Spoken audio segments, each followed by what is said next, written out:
Terkuak identitas jasad wanita yang ditemukan di kebun tebu, Mita 25 tahun.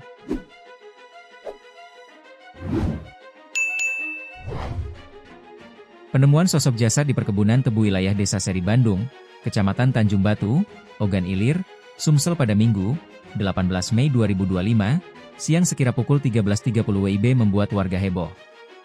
Belakangan diketahui, jika mayat wanita tersebut merupakan Mita Rosita, 25, warga Desa Betung 1. Diketahui, penemuan jasad wanita ini pertama kali diketahui oleh petani yang melintas di area perkebunan tebu tersebut. Informasi yang dihimpun, wanita tersebut diketahui merupakan warga Desa Betung 1, Kecamatan Lubuk Keliat, Ogan Ilir.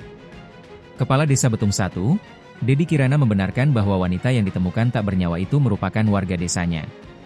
Benar, warga Desa Betung 1 atas nama Mita Rosita, usia sekitar 25 tahun, kata Dedi ditemui di TKP, Minggu, 18 Mei 2025, petang. Dedi mengungkapkan, ada barang-barang berharga yang ditemukan berjarak sekitar 200 meter dari jasad Mita. Ada motor, dompet, sandal milik Mita, ungkap Dedi. Belum diketahui penyebab kematian wanita tersebut. Jasad selanjutnya dibawa ke RSUD Ogan Ilir di Indralaya untuk pemeriksaan lebih lanjut. Sementara lokasi penemuan jasad dipasang garis polisi. Sedang lidik. Jasadnya dibawa ke RSUD Ogan Ilir, kata seorang anggota polisi di TKP.